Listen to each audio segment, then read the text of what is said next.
إذاعة البرنامج الثقافي من القاهرة.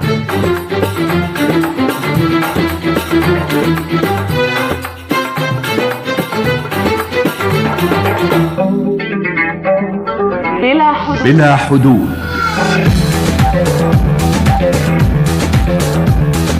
بلا حدود، فترة ثقافية منوعة.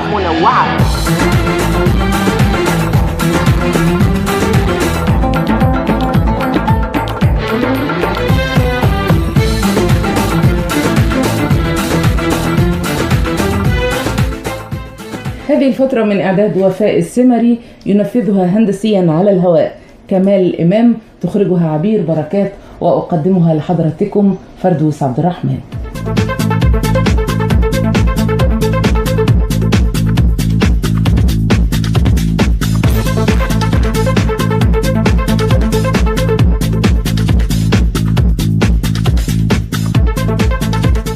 مستمعينا الأعزاء، مساء الخير وأهلا بكم معنا في فترة جديدة من بلا حدود.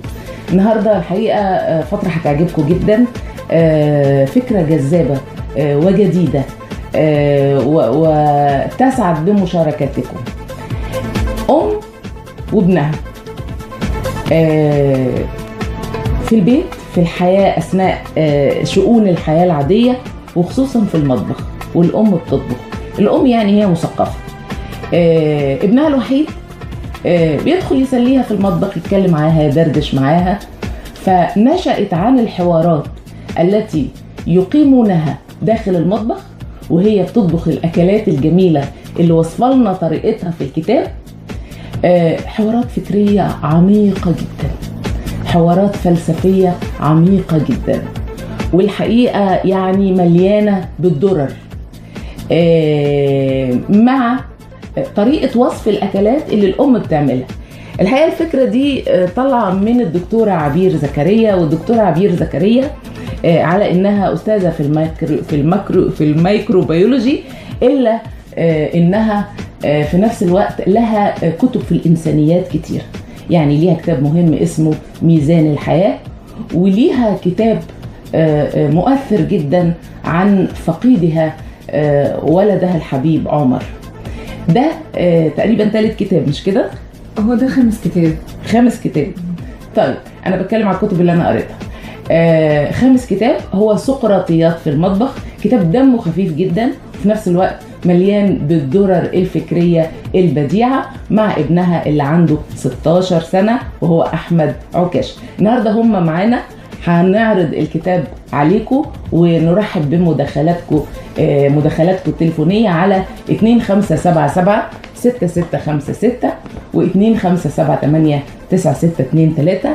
دكتورة عبير زكريا، أهلا بيكي. أهلا بحضرتك، بتنورينا دايما. ربنا يخليك. أفكارك جميلة وبديعة والحقيقة يعني فيكي اتساع كده. ربنا يخليك. العلم والأدب والحس الروائي اللي موجود في الكتاب سقراطيات في المطبخ. ربنا يخليك. أحمد، أنا بقى يعني من ساعة ما قعدت أقرأ في الكتاب تمام وأنا عمالة أدعي لك. والله يعني متشكر جدا، جزاك الله كل خير والله. يعني ربنا يخليك لماما ويفرحها بيك ويخليك للحياة. يعني انت حد جميل قوي يا رب. انا ارجو ان احنا نقدر نؤثر تأثير ايجابي بقدر المستطاع يعني في كل المحيطين بينا. طيب قول لي قبل ما نبدأ في عرض الكتاب، الفكرة دي فكرة ماما ولا فكرتك؟ هي فكرة ان دوت يتحول الى كتاب، هو فكرة ماما. لكن الافكار هي افكار مشتركة، يعني تجاذب اطراف الحديث. يعني ما هو اللي هيقرا الكتاب هيفهم منها افكار مشتركة. تمام. هي كده فعلا. طيب يعني دكتورة عبير، ما بيقلقكيش انه احمد الحقيقة بيقول كلام فوق سنه بكتير قوي؟ هو الحقيقة في الأول يعني من فترات أول ما اكتشفت كده يعني برضو كنت يعني قلقانة شوية، لكن أنا استشعرت إن دي فطرة، هي خلقة، يعني هي تركيبة كده إلهية، فمفيش قدامي غير إني أتعهدها بالرعاية. وكمان قرأت في الموضوع ده في واحنا نسب كبيرة قوي على فكرة في المجتمع، ربنا مديهم جيفتس، يعني دي نسبة كبيرة قوي، بيقولوا حوالي 10% اللي هم الجيفتد كيدز، فدول يجب تعهدهم بالرعاية، وإلا ممكن الموضوع يتقلب بالعكس. صحيح. يعني ممكن بين العبقرية والمرض النفسي شعرة. لا مش لدرجه العبقريه، بس هي مساله انه حد ربنا مديله مواهب متميزه بصرف النظر عن التسميه، لكن الحس الابداعي ده الحس الابداعي ده بينه وبين المرض النفسي شعره. فيعني طبعا انت ماشيه على ازاز طبعا. عشان تقدري تعملي التوازن ده وتنمي الطاقه الابداعيه دي. احمد، لما طلع كتاب باسمك وانت في السن ده حسيت بايه؟ والله حسيت هو مش مهم ان يكون اسمي على الكتاب، المهم ان هو الافكار تكون وصلت لعامه الجمهور، يعني ده كل اللي يهم في الموضوع بس. عايزاكي دكتورة عبير تقري لي المقدمة خالص. انا ما رضيتش اقراها بصوتي لاني اعلم تماما ان صوتك صوت اذاعي جميل جدا. الله يكرمك. فاقري لنا كده المقدمة، يعني ادي فكرة للجمهور انت بتعملي ايه. كان من العجيب حقا أن تسفر حواراتنا الفكرية المتكررة بيني وبين ولدي الحبيب أحمد في المطبخ عن درر فكرية فريدة. كنا نحلق معا في آفاق الفكر بلا حدود مكانية أو زمانية، فنبصر في كل مرة مساحات كانت مظلمة بالنسبة لنا من قبل.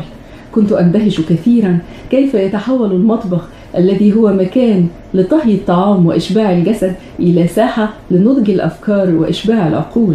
لم يكن لجوءنا لهذا المكان اختياريا في اعتقادي، ولكنه فيما يبدو كان المكان الوحيد الذي يسمح لنا بمثل هذه الحوارات بعيدا عن ضجيج الأحداث اليومية ودوامة الحياة المتسارعة. لقد اكتشفت أن أحمد طفل متأمل ربما قبل أن يبلغ 5 من عمره، وكنت أشفق عليه بحق من الشعور بالاغتراب وسط عالم متسارع يجري باستمرار، ولا وقت لديه ليتوقف لحظة من أجل أن يفكر في وجهته. ربما كان لجوءنا للمطبخ أيضا فيه اختفاء عن أعين الناس وأسماعهم، وكأننا نتداول أحاديثا محرمة، فأي حديث لا يتناول الأحداث والأشياء والمصالح المباشرة هو مضيعة للوقت وسيناله الازدراء والسخرية. عندك حق. وسيقرع التهكم المتحدثين الذين سيصمهم الناس بأنهم يتفلسفون ولا يقفون على أرض الواقع، وأنهم يحسبون أنفسهم مصلحين، وهكذا. لكن واجهت هذا فصرت لا أمارس التفكر إلا بيني وبين نفسي لسنوات طويلة دون أن أفصح عما يراودني من أفكار وما يضيء في عقلي من رؤى يفتح بها الله علي تدنو بي إلى إبصار الحقيقة.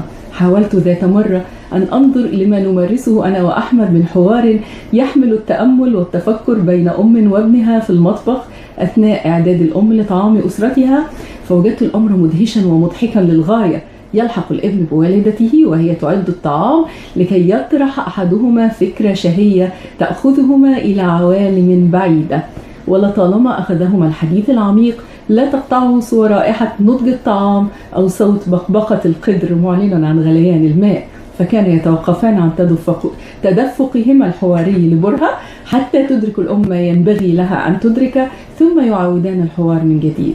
ولطالما انتبه إلى الصورة العامة لحديثهما وخلفية هذه الصورة فكان يضحكان بمرح، وكانت الأم تقول في دعابة: أي حوار ذلك الذي يدور بين أم وابنها في المطبخ، يا له من حوار عجيب ذلك الذي نتناوله في هذا المكان. وهكذا بقينا أنا وأحمد على هذه الحال منذ أن كان في 6 من عمره حتى بلغ 16 أو يزيد. وبينما كنا نفند بالأمس إحدى القضايا الفلسفية في ذات المسرح المطبخ، قفز إلى ذهني أن أسجل شيئا من حواراتنا الفلسفية في المطبخ تحت عنوان سقراطيات في المطبخ، خاصة بعد أن اكتشفت بعض التشابه بين رؤانا ورؤى الفيلسوف سقراط الذي رحل منذ قرابة 25 قرنا من الزمان. إن الذي نقدمه لك عزيزي القارئ في هذا الكتاب هو مجموعة من الوجبات الفكرية مع بعض وجبات الطعام المبتكرة. لقد قررنا أنا وسقراطي الحبيب أحمد أن نحول رؤانا التي كنا ننتبذ بها ركنا قصيا إلى قطوف دانية لمن يريد أن ينال ثمارها. إن كل المعالجات الفكرية التي نتناولها في هذا الكتاب قد تساعد القارئ الكريم إلى الوصول إلى الحقيقة، حقيقة الحياة. الله الله الله. في فترتنا بلا حدود مع الدكتورة عبير زكريا، كما قلنا هي دكتوراه في الميكروبيولوجي، وأيضا صاحبة كتب فلسفية وإنسانية عديدة، وده الكتاب الخامس سقراطيات في المطبخ. أول فصل يا أحمد مبلغ العقل. تمام. والحقيقة أنت يعني الفصل ده كله بيتلخص في جملة واحدة أبهرت ماما وقعدت بقى تعيد وتزيد. احكوا لنا حكاية الفصل ده. تمام. إذا بدأت أنا بالكلام، فإحنا كنا في المطبخ، وطبعا كنا بنطهو وجبة معينة، يعني ماما ممكن أقدر إنها توصفها. وفي هذه الأثناء كان بنسمع صوت البرق والرعد، لأن كان في عاصفة شتوية شديدة. ففي الوقت دوت إحنا قعدنا نتأمل المنظر ده يعني. فماما سألتني سؤال، قالت لي يعني تتصور إيه أكبر حاجة أو أعظم حاجة ممكن يتوصل ليها العقل البشري؟ فمع التفكير وجدت إنه يدرك محدوديته، إني أدرك إن عقلي هذا هنا محدود. المفارقة اللي هو أنت عمال تبص على جبروت الطبيعة بالظبط، وضخامة الخلق نفسه فعلا. وماما برضو الحقيقة السرد بتاعها فيه موهبة عالية لما اتكلمت عن قد ايه عقل الانسان جبار. صحيح. وقدر يكتشف اسرار كتيرة جدا من الطبيعة ويكشف النقاب عنها. صحيح. وفي نفس الوقت يعني بعد كله انت بتقول انه اعظم حاجة يصل اليها الانسان ان يدرك محدوديته. بالظبط. لان طالما انا بأظل ان انا بأبحث وبجد يعني عالم شاسع لم اكتشفه، ومن ثم بدخل في عالم شاسع اكتر وتفاصيل اكتر لم اكن اعلمها. يعني احنا لو نتكلم مثلا على احنا كبشر، كل خلية في جسمنا مدى الاحكام والتنسيق الرائع العظيم اللي يعني بتمشي عليه كل خلية واحدة بس في جسم الإنسان. شيء مذهل. شيء يعني محتاج محاضرات ومحاضرات علشان يتم شرحه ويتم استيعابه. فاحنا قعدنا مئات وآلاف السنين ما عندناش أي دراية حتى احنا متكونين من ايه كبشر. ولما اكتشفنا بيفضل برضو في مجهول، فبالتالي دوت يدل على عدم وجود حد للاكتشافات، ودوت إن دل على شيء يدل على محدودية العقل، إن هو العقل مهما توصل لأشياء أعمق وأكثر وأعظم هيظل برضو ليه حدود. دكتور عبير، يمكن الجملة اللي بهرتك دي الحقيقة وأبهرتني، ضد فكرة الانتفاخ، ضد فكرة العظمة، ضد فكرة إن الإنسان يغتر بنفسه بسبب المكتشفات الهائلة اللي أنجزها في حياته. هو فعلا كل ما الإنسان يعني زي ما قال أحمد، كل ما الإنسان بيعرف أكتر، ولا سيما إنه أنا بشتغل في مجال العلم والبحث العلمي، وبشتغل في شغل في بيولوجيا جزيئية، وبتعامل مع الكائنات الدقيقة والبايوتكنولوجي، وبالتالي بدخل في الخلية وبدخل في تركيبها وبدخل في الجينات وبدخل في خلايا الإنسان وإيه اللي فيها. أحمد لما بيتكلم معايا لأنه هو شغوف بعلم الفلك ودراسة الأجرام السماوية والفضاء، ومتعمق في علم الطبيعة وعلم البيولوجي، حاليا بيتعمق في علوم مختلفة. فكان دايما يفهمني ويشرح لي إن الجزء الغير معلوم من الكون رغم كل ما توصلنا ليه يساوي حوالي 95% اللي هم بيسموها المادة والطاقة السوداء، وهو أحمد أقدر مني إن هو يتكلم في الجزئية دي. لكن لما كان بيشرح كل ما علمناه لدرجة إن إحنا بنقدر نرصد وقت الخسوف والكسوف باللحظة، وبنقدر إن إحنا نرصد مجرات ونعرف مساراتها إزاي، وعارفين كل الإحكام ده، ومع ذلك بنكتشف إن كل المعلوم من الكون 5% ده في الوضع الحالي اللي إحنا وصلنا له بكل هذا. لما يجي أنا كإنسان، تخيلي حضرتك لما يبقى الجسم البشري مكون، العلماء كده عملوا تقدير عام قالك من حوالي مثلا 30 ل 100 تريليون خلية. حضرتك متخيلة تريليون يعني مليون.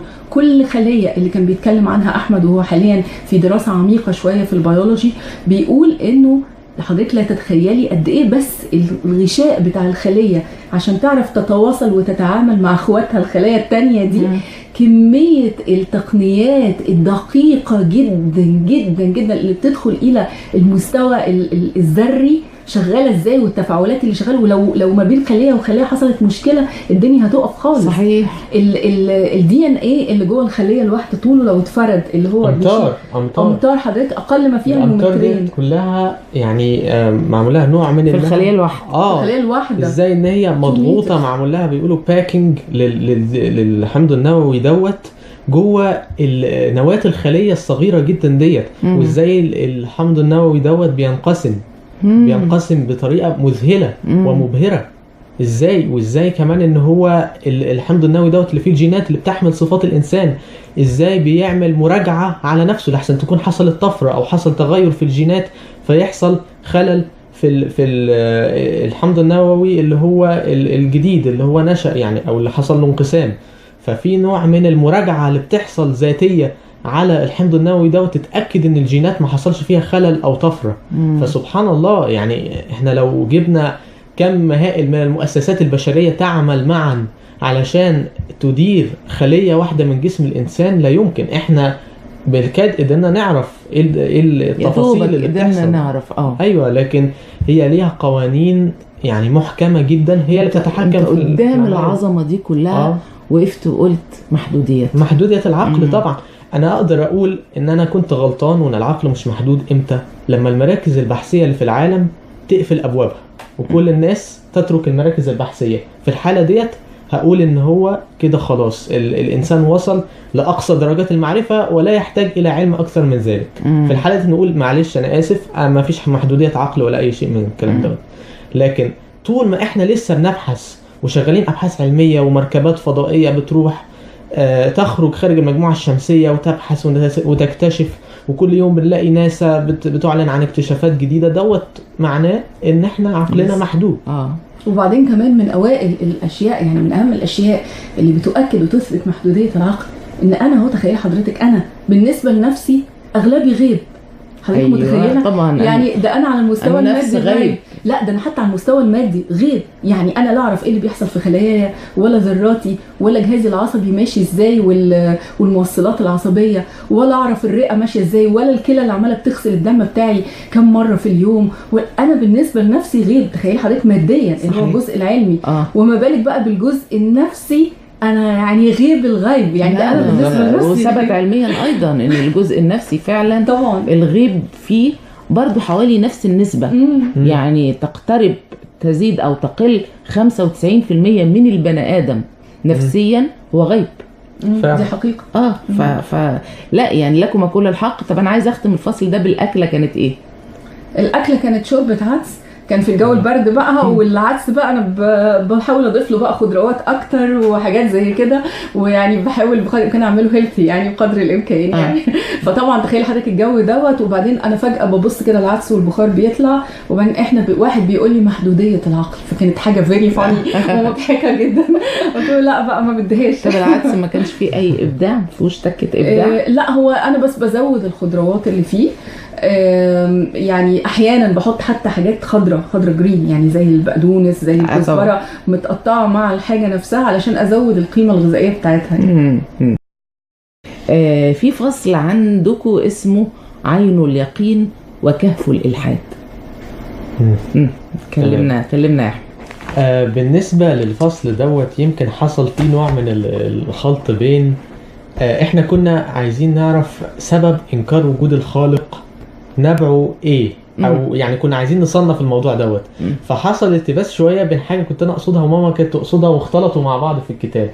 ماما كانت بتصنف السبب الباطن لانكار وجود الله، السبب الباطن جوه نفس الانسان. انا كنت بصنف حسب السبب الظاهر، لان لما نصنف حسب السبب الظاهر نقدر نعرف طب احنا يعني بنرد على ايه. فعشان كده لازم اقسم. فانا بالنسبه لي كنت مقسم الموضوع لان هو اما انكار وجود الخالق بيجي من رؤيه انسانيه، يعني رؤيه للخير والشر، طب وده ليه وكده، حاجات ليها علاقه بالانسان، وديت ممكن تختلف مقاييسها من ديانه الى ديانه اخرى. فبالتالي اللي هو مثلا اشتبه في ديانه معينه ممكن يبحث في ديانات اخرى، مش شرط ان هو يترك الكده. لكن للاسف في ممكن مجرد ان انا باجد مثلا في دين معين شيء معين قد اكون انا مش فاهمه، فاقوم اترك تماما وانبذ فكره وجود خالق. الحاجه الثانيه واللي انا اقرب ليها باعتباري يعني ان انا يعني شغوف بالعلم، نقطة الوجود بقى، الخلق نفسه، يعني هل فعلا في حاجة ان يكون في خالق للكون ومصمم ولا لا؟ فديت الفكرة، ده الصنف الثاني من الحجج يعني اللي بتساق. فبالنسبة للصنف الثاني دوت، انا ببساطة هنقول ان هو في جملة كتير من الناس تعرفها، ان الفلسفة هي ام العلوم. فبالتالي لما اجي انا اطلع بنظرية علمية مخالفة للفلسفة اللي هي نقدر نقول المنطق اللي بيبنى عليه البحث العلمي والاكتشاف العلمي اصلا، هل ده ينفع ان انا يعني اتبعه؟ انا في رأيي ان دوت لا يمكن، انا مش في رأيي، انا اعتقد يعني متيقن ان دوت لا يمكن ان هو يقبل. لان انا مفروض ان انا المنطق هو اللي بيحكمني، المنطق هو منبع العلم، انا بوصل للعلم عن طريق المنطق، فلا يمكن ان انا اوصل للنتيجة واقول النتيجة ديت مخالفة للمنطق، او مثلا ان هو في حاجة مثلا عشوائية مثلا في الكون. لا يمكن، حتى لو انا رصدت نوع من عدم حاجة انا مش عارفها، انا مش عارف مثلا الكون دوت، احنا عارفين نظرية الانفجار العظيم اللي هي نشأة الكون، احنا ما نعرفش الاول حاجة في الكون ديت حصلت ازاي. فمش معنى كده ان احنا نقول ان هو لا، ده في قانون، ممكن القانون هو اللي يخلق الحاجة او ينشئ الحاجة، لان هو طب ما هو القانون جه منين؟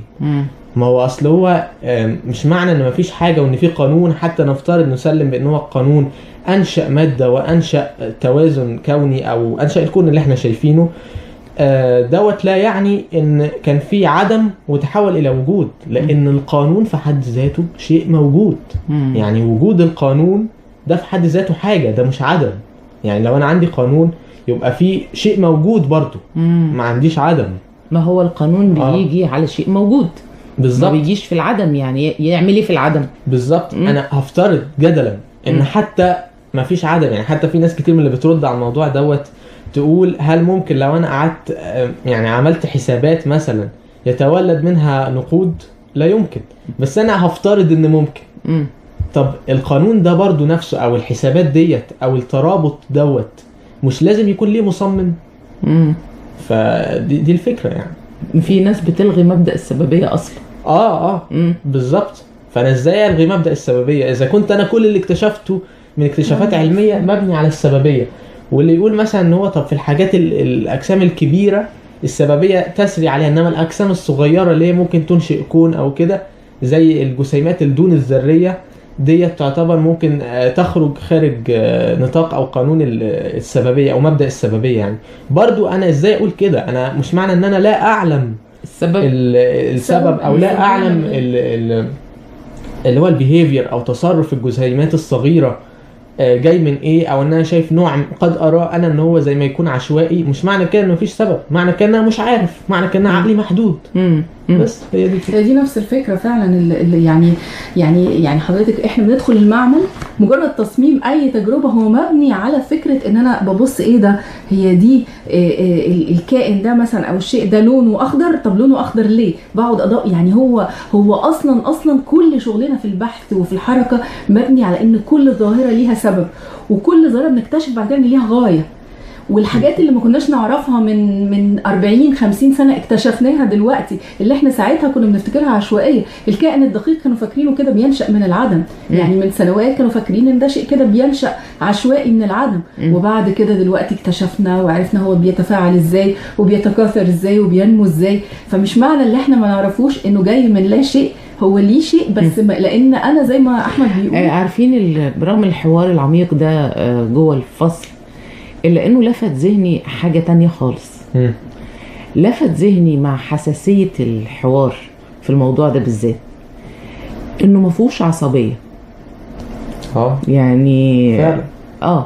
كان حوار هادئ، مفهوش أي نوع من العصبية ولا النقمة على من هم يخالفونكم مرة. لا بالظبط، لأن دايما الحاجات دي مقترنة بالعصبية. لا ده غلط. لا طبعا لان هو ببساطه اذا كنت انا بتحاشى ان انا افكر في امور جدليه من هذا يعني في الشكل دوت، معنى كده ان انا يعني اصلا انا عندي شك.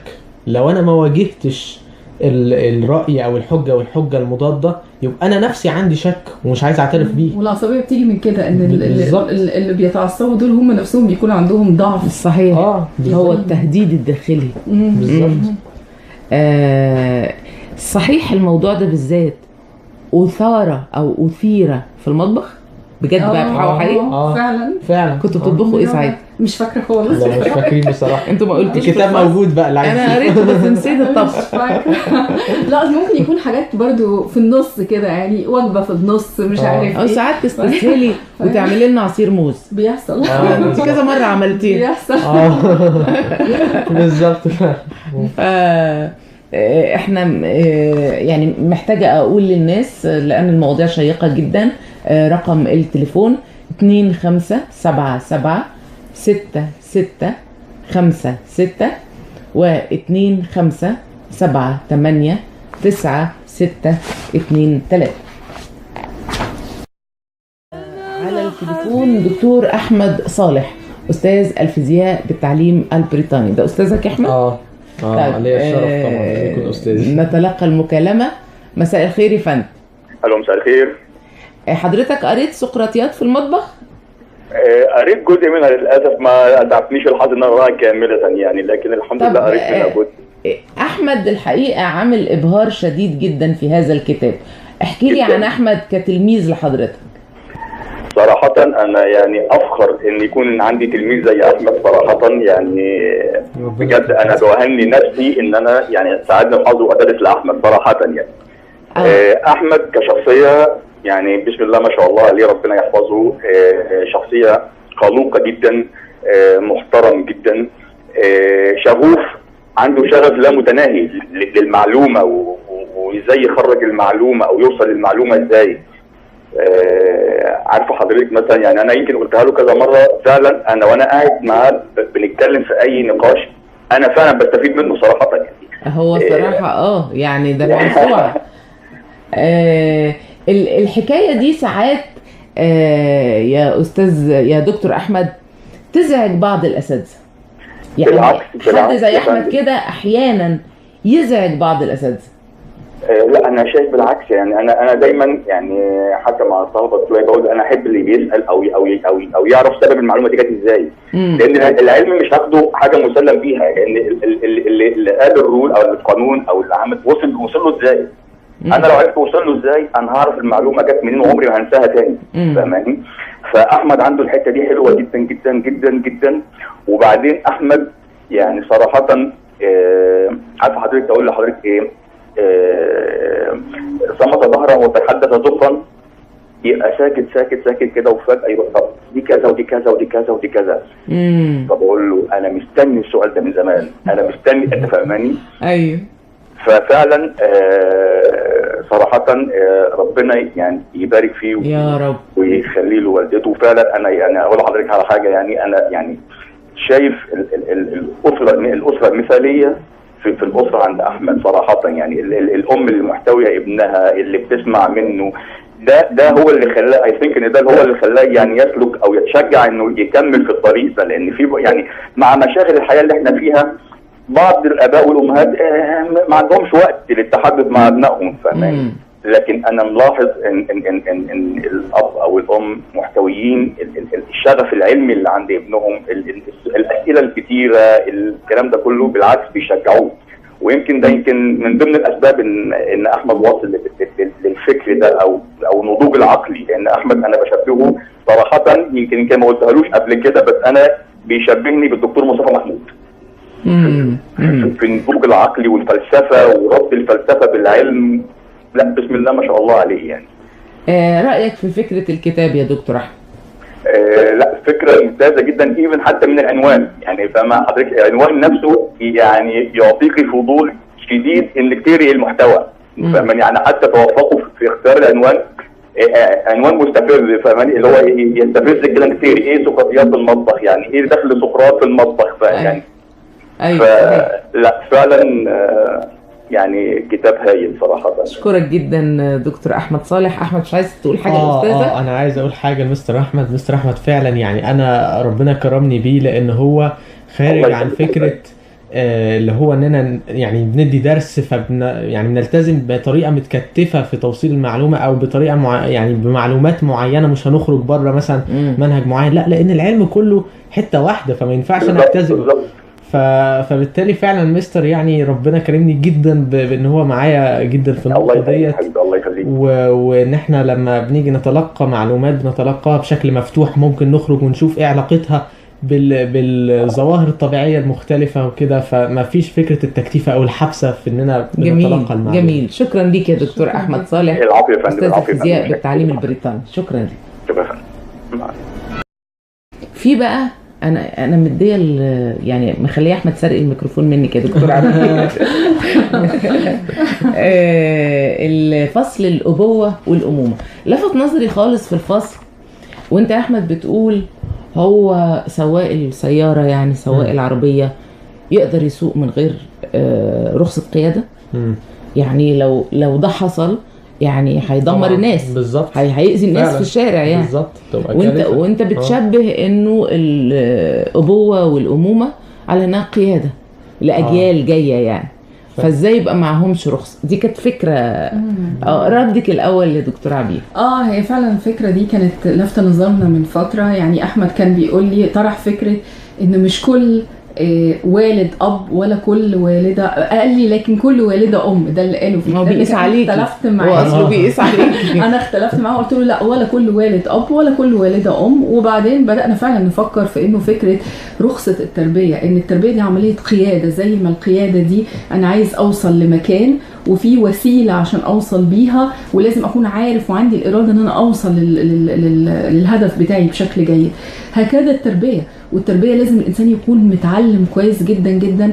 يعني ايه تربيه؟ التربيه في تصوري الشخصي كتعريف هو ان انا بتعهد ماده خام شديده التفرد، يعني مفيش زيها، بصمه كده بتعهدها بالرعايه عشان اطلع منها المنتج الامثل على الارض. يعني حضرتك متخيله مثلا عنصر زي عنصر الكربون، في منه الفحم وفي منه الماس. يعني عايزه اقول هو عنصر واحد لا يتكرر. التربيه نفسها ممكن تطمس معالم الشخصيه، ممكن ترسب فيها حياه. عاده هو ده اللي بيحصل. لازم يعني تخيلي حضرتك ممكن ناس تبقى يعني سبحان الله لو اتحطت في موقع اخر واسره تانية بتتعاهد بالرعايه ممكن تطلعي افضل ما فيها. وانا اعني بالتربيه طبعا الاب والام والمدرسه والمجتمع والاعلام، كل دول بيؤثروا كبيئه تربويه على الطفل. فطبعا في دايما انا بقول في ست جرائم ممكن تتم تجاه الانسان او في خلال رحله تربيته.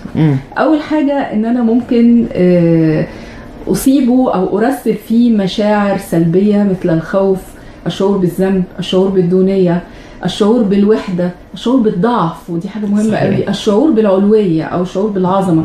دي كلها مشاعر سلبيه بتيجي من مواقف واشياء متراكمه من الابوين. تاني حاجه ودي برضو شديده الخطوره تليها على طول، ان انا ادخله مفاهيم خطأ، مفاهيم نمطيه عن الاشياء، وخلي عقله محدود ما يعرفش يخرج من التفكير النمطي. وبالتالي دي بقى بتبقى مشكله، انه حتى مش هيعرف يعالج نفسه. في كمان في التربيه انه يقفل له عقله بالقفل. بالظبط حتى يقول لك ده عقله قفل، بالظبط، يعني مقفول بقفل حقيقي. بالظبط دي حقيقه. ده انا سبحان الله، ده احنا كنا ساعات نقعد في الدورات اللي هي الورش العمل كده مع الشباب، نقعد نفكر بقى كل المفاهيم اللي كانوا فاهمينها غلط من وهم اطفال، مفاهيم كده يعني دي برمجات حاجات وخدوها. حرام، الطفل ده ما عندوش جهاز مناعي، بياخده بعد حكايه الفكر والعقل تقفيله. بعد كده ان انا ما ساعدوش انه يكتشف بصمته الفطريه، يعني ما اعرفش اخليه يحط ايده على قدراته، على مواطن التفرد، ميوله الحاجات اللي هي فيه. بعد كده ان انا ما اديلوش مكتسبات بقى اللي هو لازم يكتسبها، المهارات الرئيسيه للحياه، التحكم في النفس، قدرة على الصبر. كل يعني مرحلة من الحياة ليها تريننج بطريقة معينة. لازم الطفل يتربى، يعني ما ينفعش الطفل يكون ما تعلمش الصبر وإلا مش عارف يتحكم. بس يا أحمد يعني إزاي هنعمل ده؟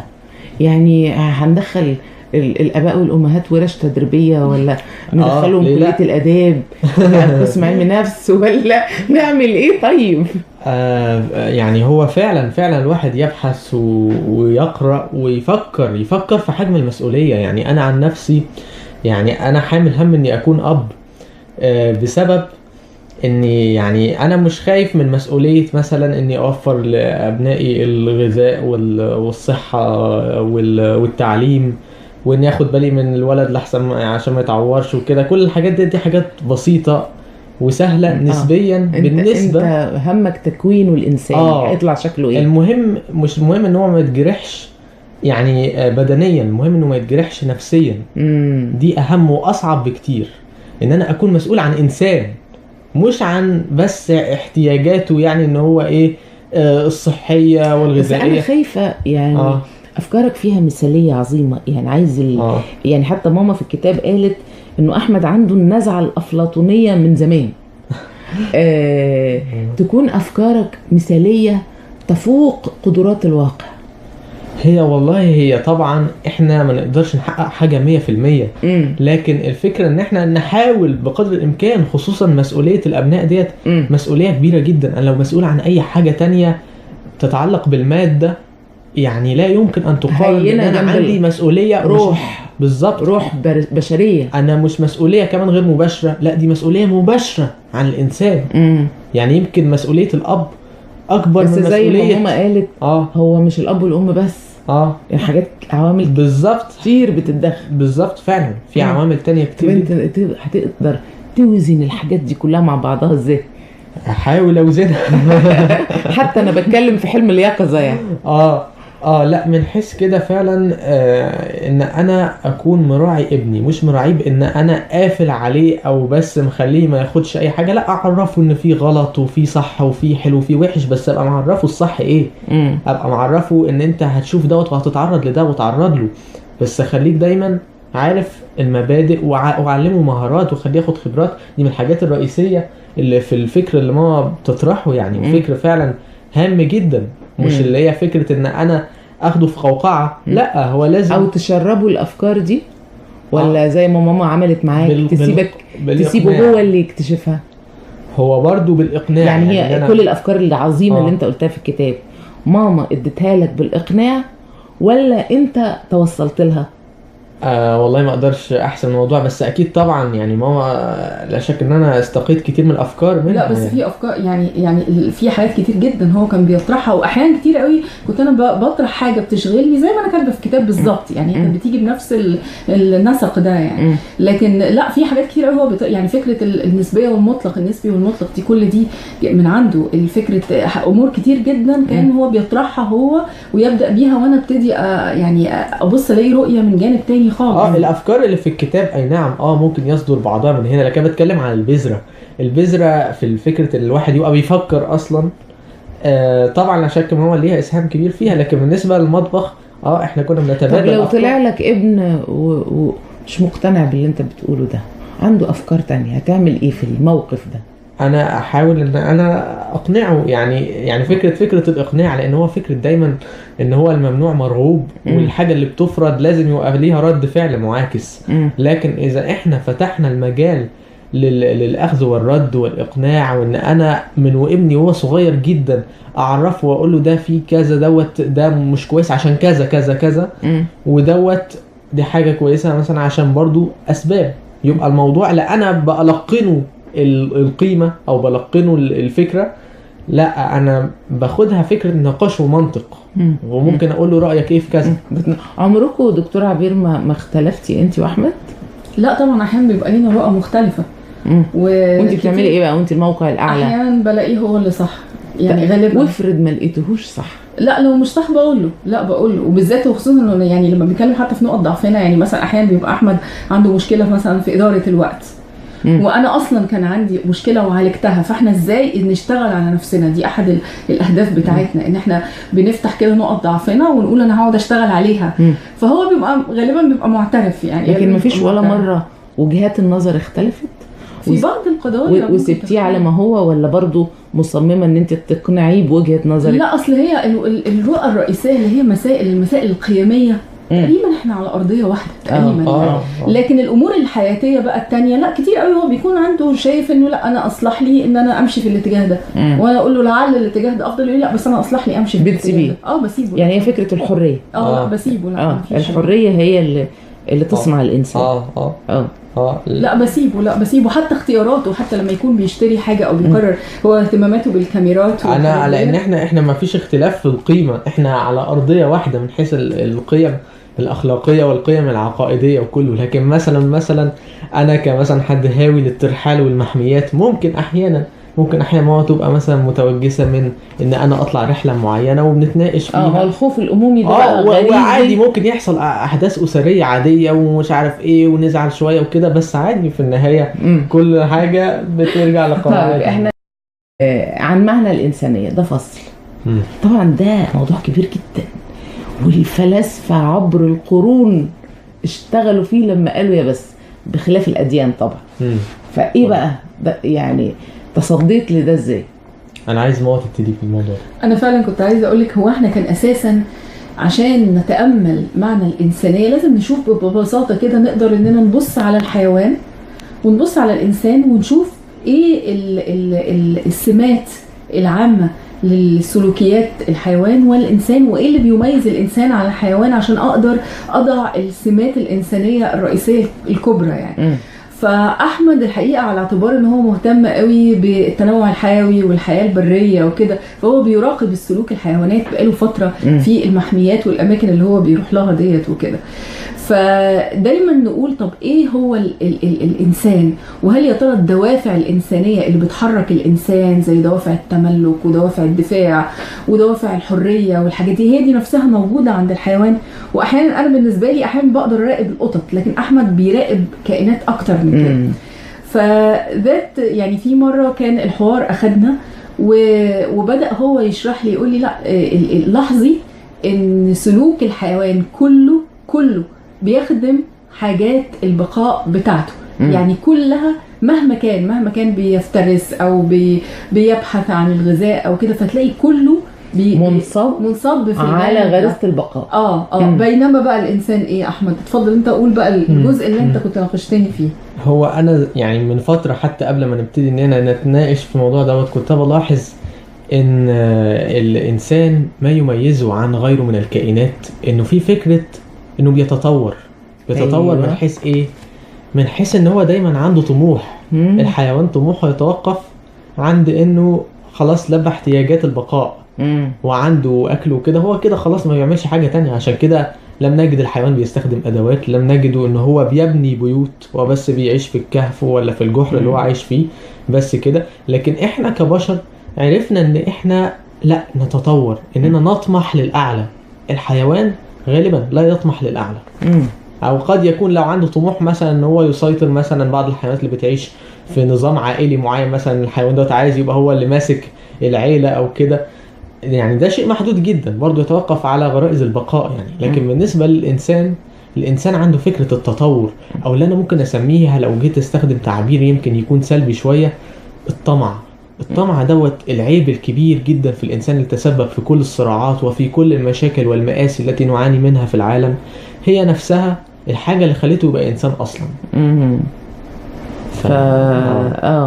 فالإنسان يمتاز بهذا الطموح للأعلى دايما. الطموح للأعلى، التطور، عدم توقف الطموح عند شيء معين. لذلك أحمد كان دايما يقول أن القيمة المضافة اللي بيتركها الإنسان، يعني الحيوان ما عمل لناش قيمة مضافة. يعني الإنسان بنى لنا وعمل لنا ناطحات سحاب ووصل القمر وهو قادر يعيش، يعني الأرض بتكفيه. لكن الطموح ورغبته في الشغف المعرفي ده والإنجاز ورغبته في الإنجاز الشديدة جدا، وإن هو يبني وإن هو يتحرك، دي في حد ذاتها خلته بيعمل قيمة مضافة لا علاقة لها باحتياجات البقاء بتاعته. يعني حتى دوافعه لا هي خاصة بيه كإنسان، مش مجرد. حتى أنا سألته سؤال في نهاية الفصل، قلت له يعني هل تعتقد إن الإنسان الفرق بينه وبين الحيوان هو إن هو عنده نفس الدوافع بتاعت الحيوان بس مضاف ليها العقل؟ قال لي إطلاقا، دي دوافع مختلفة تماما. يعني دي دوافع هي خاصة بالإنسانية، مش قضية العقل بس. هي دوافع الرغبة في الحركة القدام والتطور والإنجاز، إن أنا أمتلك هذا هو لخصها الحقيقة لما قالك الطمع. يعني الحيوان ما تلاقوهوش ياكل بعد ما شبع. بالظبط. يعني خلاص هو شبع خلاص. لو اتحط قدامه ايه. إنما الإنسان ممكن ياكل وهو شبعان. بالظبط. وقيسي على ده كل حاجة بقى. فعلا بالظبط، صحيح تمام. هننتقل، يعني احنا قدامنا ربع ساعة، فعايزين ننتقل الى فصول اخرى. انت قلتي لي فصل ايه اللي انت معنية بيه؟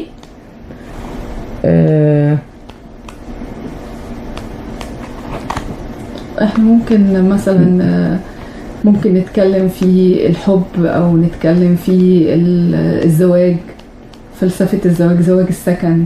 ممكن نتكلم في فلسفة العبادة. بس بتهيألي موضوع فلسفة الزواج هيبقى نظري شوية يا أحمد. يعني نظري نظري طبعا. خلينا يعني انا بقى لفت نظري عنوان سجن الآباء والأجداد. لأن أنا يعني طبيعتي أنا الشخصية بتوق إلى الحرية. وأي حاجة فيها سجن يعني بأنفر منها. عايزة أشوف وجهة نظرك في السجن ده إزاي. هو طبعا الآباء والأجداد ممكن بيبقى عندهم موروثات معينة هم مش عايزين يخرجوا خارجها. وفكرة الخروج من سجن الآباء والأجداد ديت هي برضو مرتبطة بالإيمان. يعني هو إحنا لما بتيجي رسالة دينية الفكرة فيها كلها إننا نبتدي نفتح عقولنا وإننا نستوعب حاجات ما كانتش هي فيما أدخلوا إلى عقولنا يعني آبائنا وأجدادنا. فبالتالي يبقى في فكرة اللي هو الخروج من القيود ديت. والإنسان يبقى عنده فكرة اللي هو التلقي الاختياري لأفكار مختلفة ومعارف مختلفة، وإن هو يكسر كمان الحاجات اللي هي ممكن تبقى لا قيمة لها. يعني مثلا ما هو ليها مثلا مثال بسيط جدا، إن هو تقول مثلا لو في مثلا يعني زوجين عايزين ينشئوا بيت، لازم مثلا يحطوا فيه قطع أساس معينة، من ضمنها مثلا ما يدعى النيش يعني. وهو ممكن تبقى حاجة ملهاش قيمة يعني ملهاش مثلا، أنا مش محتاج أحط حاجة في مكان معين يبقى بس مخزن ويجي على تراب ولا يستعمل في البيت ولا يستعمل. فهي السجن الآباء هم 3 فصول مرتبطة ببعض: سجن الآباء والأجداد والعقيدة والموروث، وفي أيضا فصل ثالث مرتبطين ببعض.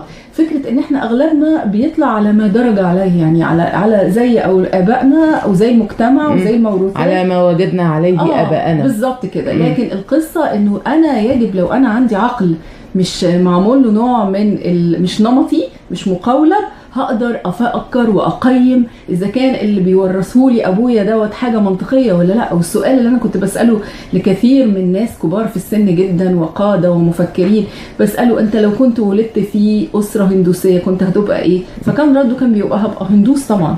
فالسؤال طريف جدا جدا. انت معتقد نفسك صاحب عقيده، هو ليس صاحب عقيده، هو صاحب ارث، هو صاحب ارث، وتلك في حد ذاتها مشكله. وفكره الاتباع يعني هو خطيئه كفار مكه كانت ايه؟ بالظبط. هذا ما وجدنا عليه آباءنا. وقوم سيدنا إبراهيم وغيرهم من الأقوام فكرة برضو ما وجدنا عليه آباءنا نفس الشيء بالظبط فعلا. فحتى وانا كنا بنتكلم في المطبخ على الحاجات البسيطه، فبنبص حوالينا قلت له انا لاحظ انا بستخدم سكر غير السكر اللي بيستخدم انا بستخدم السكر البني، واستخدم الرز البني، وبستخدم الطهي بالبخار ومش عارف ايه. فبدانا نبص، قلت له طب انا ليه بعمل حاجات؟ انا اتعلمت ان انا اعمل الكيك برولز معينه وقواعد معينه، لما اكتشفت لقيتها ابسط من كده بكتير وبتطلع احلى. انت عامله لنا كيكه بالقرفه كده. فدي بتتعمل 5 دقايق بسرعه كده، محدش يتخيل. انا وانا بقرا طريقه الكيكه بس مش عارفه استوعب ازاي 5 دقايق. دي هبعتها لك 5 دقايق فعلا. 5 دقايق وبالمعلقه مش طب قوليها باي تولز ده من صلب الكتاب. قوليها. هي النقطه ان انا بحط البيض 4 أو 5 بيضات ومعاهم السكر بتاعك اللي هما مثلا 1.5 كوب سكر، وبعدين بتحطي عليهم كميه دي كل المخلوطات بتاعه الكيك مع بعضها زائد القرفه زائد البيكنج باودر، وتخلطيهم كلهم مع بعض. طب وبتتسوى ازاي في 5 دقايق؟ هي 5 دقايق بتعديها، بتكون انت سخنتي الفرن. بنعمل حاجات لكن اللي كمان بتقلبيها بالمعلقه، بقلبها بالمعلقه بشكل يدوي مش بمكنه، مضرب يدوي كمان. يعني انا مجرد بس بكسر الحاجات على بعضها. وبتاخد قد ايه في الفرن؟ هي بتاخد فرن ربع ساعه او اكتر شويه، لكن انا قصدي وانس ان انا عملت الاداء يعني دخلت ودخلتها الفرن وبتطلع رائعه جدا. جميل. هناخد المهندسه ناديه نجم. مساء الخير يا باشمهندسه. اهلا، مساء الخير، ازيك؟ احنا النهارده معانا دكتوره عبير زكريا والابن العزيز احمد عكاشه، وبنناقش سقراطيات في المطبخ. قريتيه حضرتك؟ طبعا قريت معظمه. طيب قولي لي بقى. ده انا اقول لك كتير.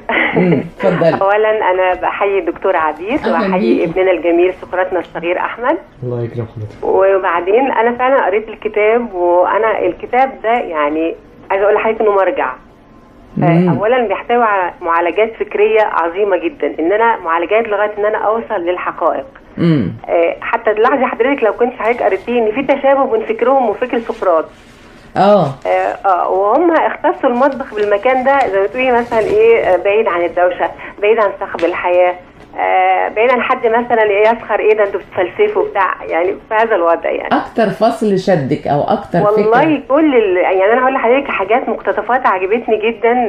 قبل اي حاجه ان الكتاب ده صوره صادقه جدا جدا عن حياتهم، وبعدين ده كتاب تربوي فلسفي، وبيبين ازاي الام بتقدر تتعامل مع ابنها في السن ده اللي هو تحتويه، عايز تطلع منه الجواهر اللي حضرتك بتشوفيها قدامك دلوقتي.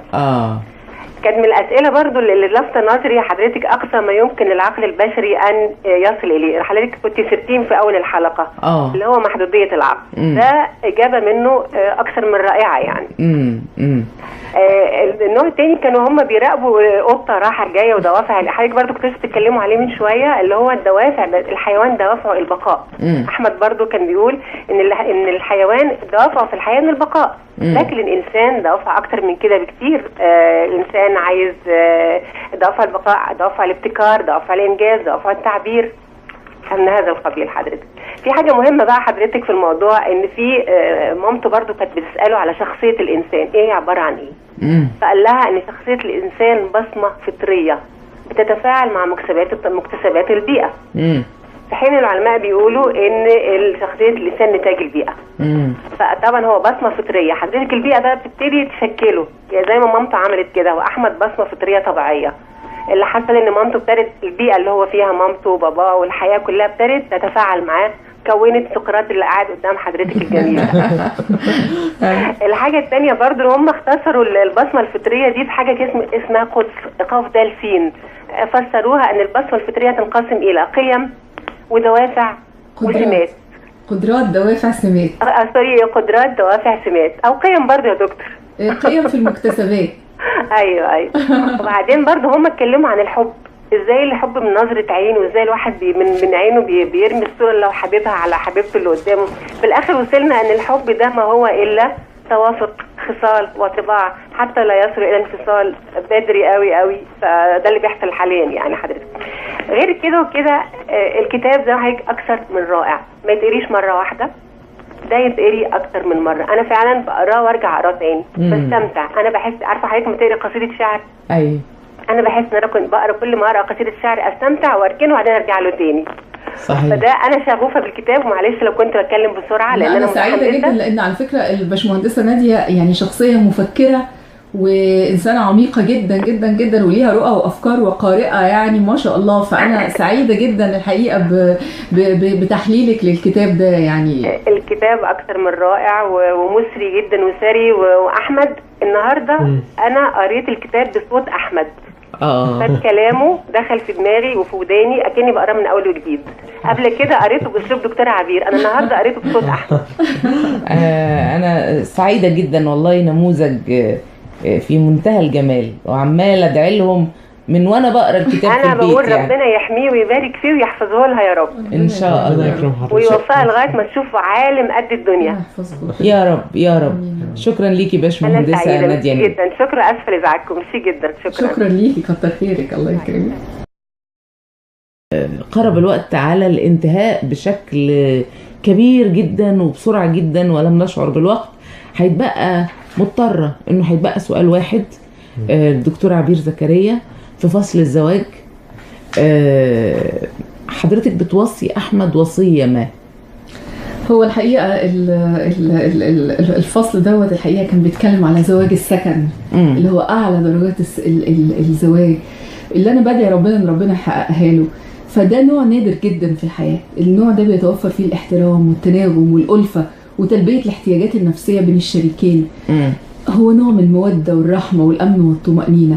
ده بيحتاج عشان الإنسان يوصل له، محتاج يبني الأول نفسه، يعني يبني نفسه ويصبح إنسان واضح الشخصية، ليه رؤية في الحياة، هو ده رفيع الخلق زي ما أنا بقول، متفتح العقل، قادر على القيادة والتحكم في النفس. الأول ده أول حاجة. تاني حاجة عليه إنه يسعى لاختيار شريكة ليها ليها رؤيه في الحياه وقيم مماثله ليه، وان هي تكون برضو متفتحه زيه وعندها مرونه في الشخصيه، وعندهم نفس التفاهم في الاسلوب وفي السلوك بتاعهم.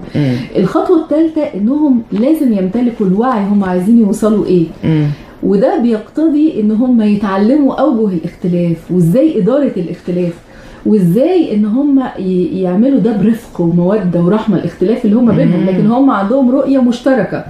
فانا بقول كمان واعرفوا ان هدفكم مع بعض ان انتوا توصلوا للنجاح في الحياه بمعناه اللي ربنا عايزه لينا.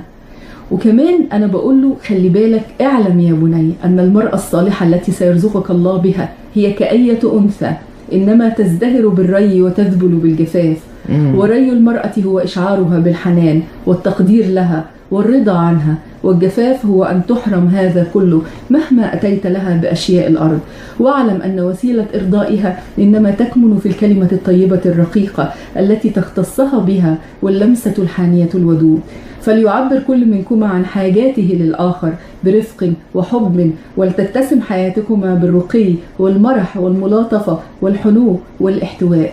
اجعل ما بينكما من رصيد من رؤية مشتركة وأخلاق مشتركة هي الأرضية الثابتة مهما اهتزت بكما الحياة. كان أحمد ينصت لي وكنت أدرك أنه يتلقى حديثي بكل ذرة من ذراته. وبعدين بقى بتكلم عن الوجبه اللي انا بكملها. ايه بقى كانت الوجبه؟ ايه بسرعه كده فاضل من اعداد المشروم بالخضروات، وقمت باضافته الى الارز البني الذي كنت قد اعددته سابقا. فهو رد عليا الحقيقه قال لي اتدرين يا امي ان اول سبب لفشل الزيجات؟ قلت له ايه هو؟ قال لي هو ان تتم بين شركاء لم يبنوا شخصياتهم وليس لهم رؤيه في الحياه اصلا، بل وقيمهم مهتزه. العامة تقصد العامة؟ بالظبط هم مش عارفين هم عايزين ولا عارفين نفسهم ولا عارفين الحياة ايه. يحب باختصار يجب ان يكون كل شريك يعلم ذاته ويعلم لماذا هو حي على وجه الارض. الله ويعلم يعني او يرى الاخر، يرى الشريك. ده في ناس بتعيش مش شايفه شريكها اصلا ولا شايفه احتياجاته ولا زي ما ماما قالت كده الاحتياج النفسي والوجداني. انتهت الحلقه، مش عارفه اكمل الكلام. بسرعه كده عدى الوقت بسرعه جدا. انا بشكركم جدا وبدعي ربنا انه يعني تخلفوا في الارض فعلا افكار وقيم ومشاعر وبني ادمين بقى على ايدك يا احمد كده لما تكبر وتتجوز وتخلف. يا رب يا رب. بتمنى لكم كل الخير. شكرا ليكي دكتوره عبير زكريا، لك كل التقدير والتحيه. الله يكرمك. شكرا يا احمد. شكرا لكل اصدقائي المستمعين. شكرا وفاء السمري معدة هذه الفتره، عبير بركات مخرجة الفتره، كمال امام مهندس الصوت الذي نفذها على الهواء، وتحياتي فردوس عبد الرحمن.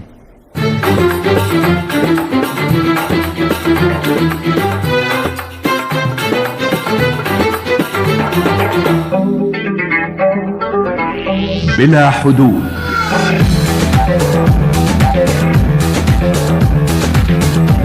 بلا حدود، فترة ثقافية منوعة.